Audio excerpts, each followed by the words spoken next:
नमस्कार दोस्तों, RPSC aspirants में आप सभी का स्वागत है। और अपन एम्ब्रियोलॉजी पढ़ रहे थे। एम्ब्रियोलॉजी में हमने नया टॉपिक स्टार्ट कर दिया था प्लेसेंटा। प्लेसेंटा क्या होता है ये हमने देख लिया था। टाइप्स ऑफ प्लेसेंटा अपन पढ़ रहे थे। On the basis of intimacy के आधार पर हमने देखा कि प्लेसेंटा 3 प्रकार का होता है, नॉन डेसिडुएट, डेसिडुएट और कॉन्ट्रा डेसिडुएट प्लेसेंटा। ये हमने पढ़ लिया था। और आज हम जो पढ़ेंगे on the basis of foetal membrane या फिर एक्स्ट्रा एम्ब्रियोनिक मेम्ब्रेन के आधार पर प्लेसेंटा कितने प्रकार का होता है। हिंदी में भ्रूण कलाओं या फिर भ्रूण बाह्य कलाओं के आधार पर प्लेसेंटा कितने प्रकार का होता है ये हम देखेंगे।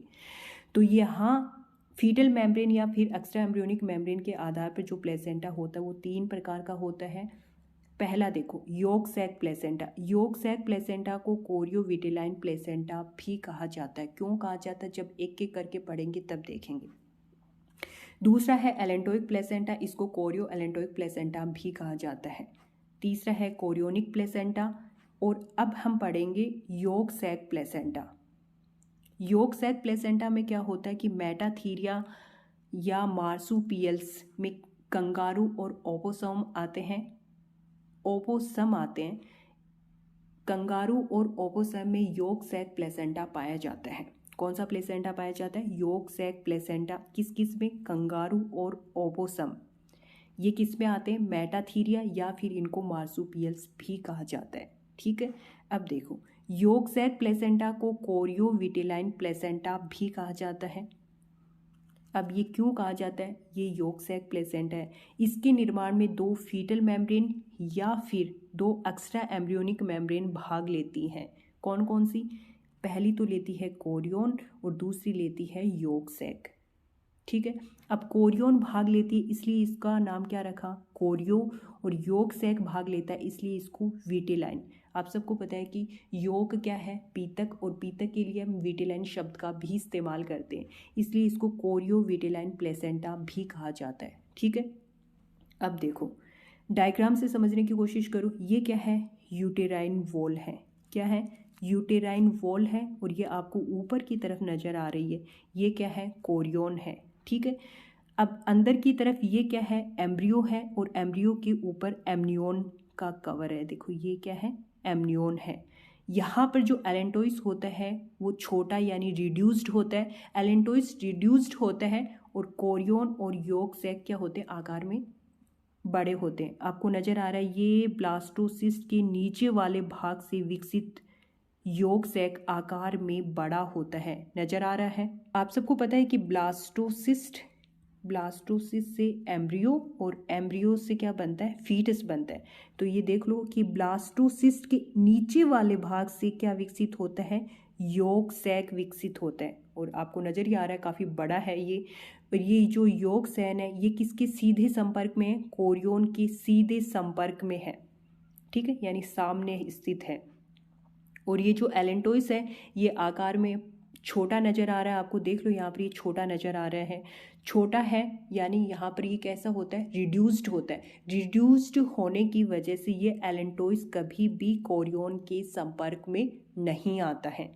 और आपको यहाँ पर अंगुली नुमा सिलवटें नजर आ रही हैं। ये देखो, ये क्या है? अंगुली नुमा सिलवटें हैं, यानी आप इनको रिंकल्स भी बोल सकते हो या फिर विलाई भी बोल सकते हो। इन विलाई के आधार पर भी हम प्लेसेंटा 5 प्रकार का होता है, वो आगे हम पढ़ेंगे। ठीक है, तो ये इनको विलाई कह सकते हो, इनको रिंकल्स कह सकते हो, और हिंदी में इसको जैसे अंगुली समान सिलवटे बोल सकते हो। तो ये जो सिलवटे क्या करती हैं? ये सिलवटे यहाँ पर जो ये यूटेराइन वॉल होती है इसके अंदर क्या हो जाती हैं? धस जाती है, जिससे ये सिलवटें क्या करती हैं? इस ब्लास्टोसिस्ट को क्या कर देती हैं? स्थिर कर देती हैं। ब्लास्टोसिस्ट को क्या करती हैं? फिक्स कर देती हैं। फिक्स करने से जो ब्लास्टोसिस्ट के बाद में जैसे एम्ब्रियो बनता है, तो ये जो एम्ब्रियो होता है वो समय से पहले यूट्रस से बाहर निकलने नहीं देता। ये जो सिलवटें क्या करती हैं? इसके अंदर धस जाती हैं, ब्लास्टोसिस्ट में एम्ब्रियो को फिक्स कर देती हैं। और फिक्स इस तरीके से कर देती हैं कि जितना समय यूट्रस में रहना होता है वो तब तक उसमें रहता है और उसको बाहर निकलने नहीं देता। ठीक है, तो ये समझ में आ गया होगा। यहाँ पर कोरियोन भाग लेता है और योग सैक भाग लेता है इस प्लेसेंटा के निर्माण में। इसलिए इसे यॉर्क सैक प्लेसेंटा या फिर कोरियोविटेलाइन प्लेसेंटा भी कहा जाता है। एलेंटोइस यहाँ पर रिड्यूस्ड होता है, ये भाग नहीं लेता, इसका यहाँ पर कोई भी रोल नहीं होता, तो इस तरीके से यॉर्क सैक प्लेसेंटा का निर्माण कर लेते हैं। तो ये तो पहला था अपना। अब देखो एलेंटोइक प्लेसेंटा, एलेंटोइक प्लेसेंटा को कोरियो एलेंटोइक प्लेसेंटा भी कहा जाता है। ये जो प्लेसेंटा है इसमें भी दो फीटल मेम्ब्रेन यानी दो एक्स्ट्रा एम्ब्रियोनिक मेम्ब्रेन भाग लेती हैं। कौन कौन सी? यहाँ पहली तो कोरियोन लेती है और दूसरी कौन सी है? एलेंटोइस है। ठीक है, इसलिए यहाँ पर इसको कोरियो एलेंटोइस प्लेसेंटा कहा जाता है। ठीक है, ये किस में पाया जाता है? अधिकतर ये यूथेरियन मैमल्स के अंतर्गत पाया जाता है। कौन कौन से? देखो, गाय, भैंस, बकरी, कुत्ता, बिल्ली, घोड़ा, सूअर, खरगोश, चूहा, गिलहरी के पोषण का मुख्य अंग क्या होता है? एलेंटोइस, और दूसरा होता है कोरियोन के द्वारा निर्मित एलेंटोइक प्लेसेंटा कहलाता है। ठीक है, अब डायग्राम के द्वारा इसे समझने की कोशिश करो। देखो इनके जो एग्जाम्पल है ना, ये आपको बहुत अच्छी तरीके से याद करने हैं। अब देखो यहाँ पर ये क्या है? यूटेराइन वॉल है। ये ऊपर की तरफ आपको कोरियोन नज़र आ रहा है, ये अंदर आपको ये क्या है? एम्ब्रियो है, एम्ब्रियो के ऊपर एम्नियोन, और ये इधर क्या है? यॉर्क सैक है। यॉर्क सैक आपको यहाँ पर कैसा नज़र आ रहा है? रिड्यूस्ड नज़र आ रहा है। एलेंटोइस की तुलना में यहाँ पर यॉर्क सैक क्या होता है? छोटा होता है।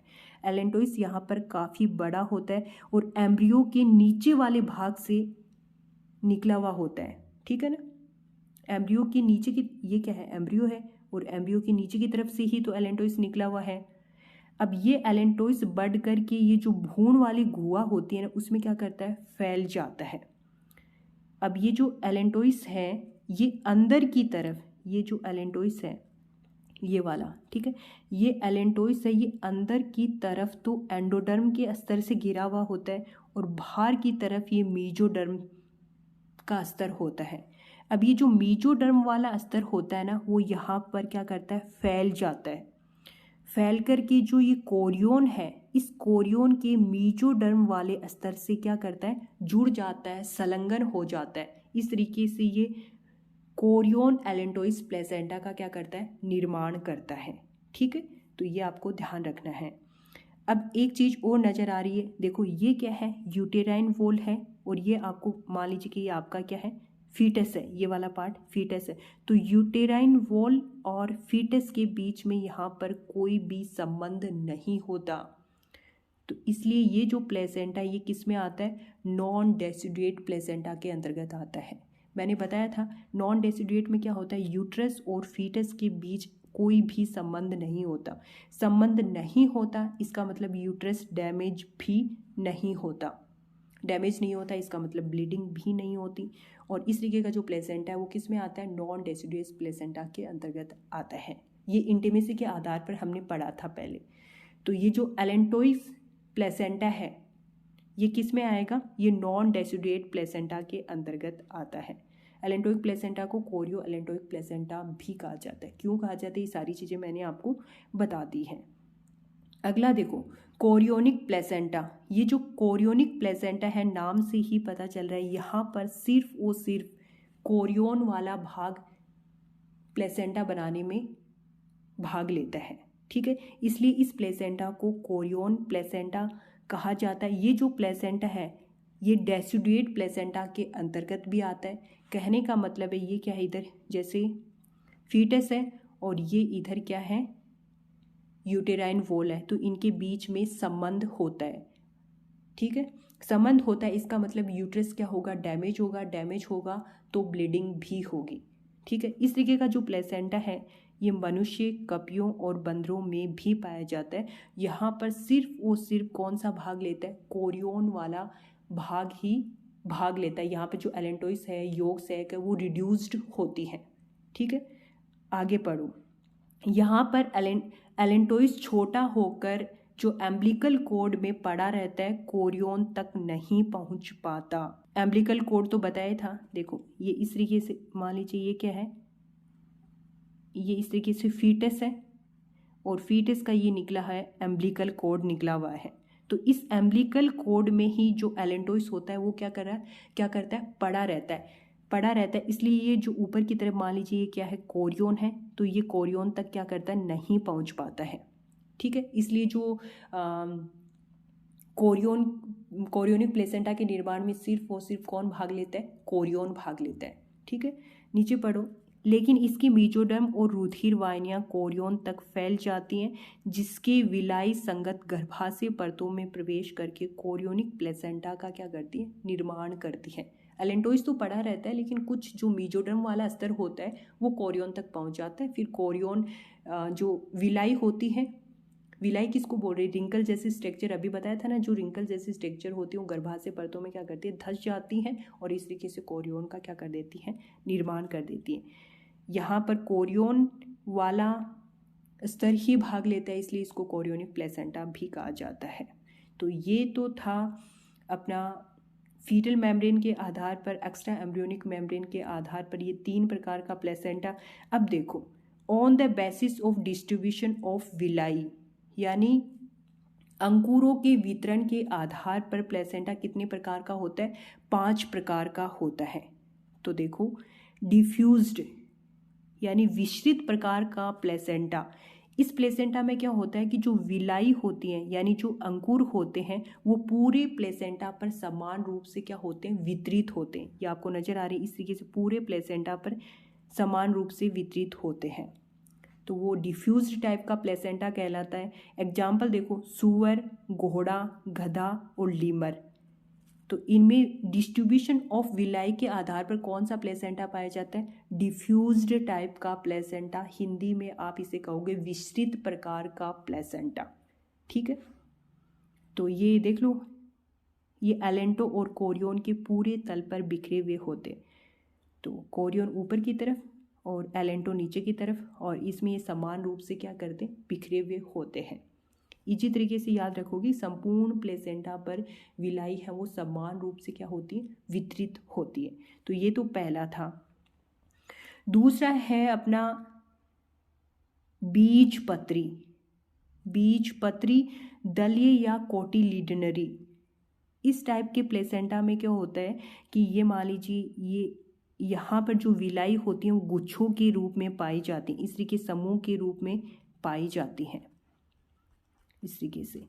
तो इस तरीके का जो प्लेसेंटा है वो क्या कहलाता है, कोटिलिडनरी, या फिर इसको दल भी कह सकते हो, दलीय भी कह सकते हो, बीजपत्री भी कह सकते हो। एग्जाम्पल आपको ध्यान रखने हैं, बकरी, भैंस, गाय, भेड़ और मृग में किस टाइप का डिस्ट्रीब्यूशन ऑफ विलाई के आधार पर कौन सा प्लेसेंटा पाया जाता है, तो कोटिलिडनरी टाइप का प्लेसेंटा पाया जाता है। ठीक है, अगला देखो, इंटरमीडिएट में क्या होता है कि इसमें जो विलाई होते हैं इस तरीके के प्लेसेंटा में समूह के रूप में पाई जाती हैं, मतलब समूह के रूप में तो पाई जाती हैं इस तरीके से, लेकिन वो विस्तृत रहती हैं, यानी थोड़ी सी फैले हुए होते हैं। जैसे इस तरीके से समूह बना लिया और ये समूह थोड़ा सा ऐसे फैला हुआ होता है।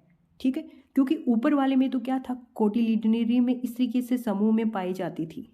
ठीक है, पर वो एक जगह समूह में पाई जाती थी। यहाँ पर क्या है, समूह में तो पाई जाती है पर थोड़ी सी फैली हुई पाई जाती है।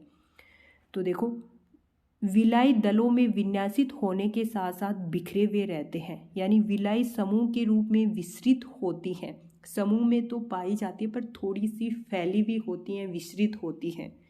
तो ऊंट और जिराफ में इंटरमीडिएट विलाई के आधार पर इंटरमीडिएट टाइप का प्लेसेंटा पाया जाता है। अगला देखो, जोनेरी या फिर इसको बोलते हैं मैखलाकार। इसमें क्या होता है कि ब्लास्टोसिस्ट को घेरे हुए एक अपूर्ण या फिर पूर्ण मैखला बनाते हैं विलाई। ये क्या है, मान लीजिए कि ये क्या है, ब्लास्टोसिस्ट है, और इसके ऊपर इस तरीके से विलाई एक बैंड जैसी स्ट्रक्चर बना लेती है। अगर मान लीजिए ये क्या है, ब्लास्टोसिस्ट, इस तरीके से आधे आधे बैंड पाए जाते हैं, तो वो उसका एग्जाम्पल तो है रैकून। और अगर पूरे में पाए जाते हैं तो जैसे बिल्ली, कुत्ता, सील, तो ये इसमें आएंगे। आपको ध्यान क्या रखना है, अपूर्ण और पूर्ण ध्यान नहीं रखना, आपको ये ध्यान रखना है कि जो जोनेरी या मैखलाकार टाइप का जो प्लेसेंटा है डिस्ट्रीब्यूशन ऑफ विलाई के आधार पर। उसके एग्जाम्पल हैं रैकून, बिल्ली, कुत्ता, सील, शेर, टाइगर, हाथी। ठीक है, तो इसमें जो प्लेसेंटा पाया जाता है वो जोनेरी टाइप का प्लेसेंटा पाया जाता है। ठीक है, अगला देखो डिस्कोइडल टाइप। इसमें क्या होता है, जो डिस्कोइडल है वो भी दो प्रकार का होता है। कितने प्रकार का होता है, दो प्रकार का होता है। दो प्रकार कौन कौन से, एक तो मोनोडिस्कोइडल और दूसरा है बाई डिस्कोइडल। इसमें क्या होता है कि ये जैसे ब्लास्टोसिस्ट है तो इसमें एक डिस्क के रूप में विलाई एक सिंगल डिस्क के रूप में पाए जाते हैं, इसलिए मोनोडिस्कोइडल, और दो डिस्क के रूप में पाए जाते हैं इसलिए बाई डिस्कोइडल कहा जाता है। ठीक है, तो मोनोडिस्कोइडल का एग्जाम्पल देखो, ह्यूमन, रैट और गिलहरी। ह्यूमन, रैट, गिलहरी और रैबिट में मोनोडिस्कोइडल टाइप का प्लेसेंटा पाया जाता है। किसके आधार पर पढ़ रहे हैं, डिस्ट्रीब्यूशन ऑफ विलाई के आधार पर पढ़ रहे हैं। एग्जाम्पल ध्यान रखना बहुत जरूरी है। और बाई डिस्कोइडल का एग्जाम्पल क्या है, मंकी। मंकी में दो डिस्क पाई जाती हैं, देखो दो डिस्क इस तरीके से पाए जाते हैं और यहाँ पर डिस्क के रूप में विलाई प्रेजेंट होते हैं, तो इसका एग्जाम्पल है मंकी। देखो इस तरीके से आप इसे याद रख लेना, डीसी, डीसी और जीडी, इस तरीके से एक साथ लिख लेना, डीसी और जीडी और बीच में आई। डीसी भाई साहब और जीडी भाई साहब, इन दोनों के बीच में आई, तो डीसी, आई और जीडी ये किसके आधार पर, डिस्ट्रीब्यूशन ऑफ विलाई के आधार पर है। यहाँ पर विलाई क्या होते हैं, पूरे प्लेसेंटा पर फैले हुए होते हैं, तो वो तो कौन से हो गए, डिफ्यूज्ड वाला हो गया। और कोटिलिडनरी में क्या होता है कि जो विलाई है वो क्या होती है, एक ग्रुप के रूप में पाई जाती है, तो वो कोटिलिडनरी हो गया। और तीसरा कौन सा था, इंटरमीडिएट था। इंटरमीडिएट में ग्रुप के रूप में तो पाए जाते हैं विलाई, पर थोड़े से क्या होते हैं, ऐसे विस्तृत होते हुए या फिर फैले हुए होते हैं। अगला देखो जॉनरी। जॉनरी में क्या होता है कि बैंड के रूप में पाए जाते हैं, कुछ पूरे बैंड होते हैं, कुछ हाफ बैंड होते हैं, लेकिन बैंड के रूप में इस तरीके से पाए जाते हैं। और डिस्क, डिस्क के रूप में पाए जाते हैं, सिंगल में पाए जाते हैं तो सिंगल, और डबल में पाए जाते हैं तो बाई डिस्कोइडल। ठीक है, तो ये था अपना आज हमने जो प्लेसेंटा देखा, किसके आधार पर देखा, फीटल मेम्ब्रेन के आधार पर, और दूसरा देखा हमने डिस्ट्रीब्यूशन ऑफ विलाई के आधार पर। अभी अपने दो और बचे हुए हैं, on the basis of histology, on the basis of implantation. ठीक है, तो इनको भी कर लेंगे। तो आज की इस वीडियो लेक्चर में इतना ही। जय हिंद, जय भारत।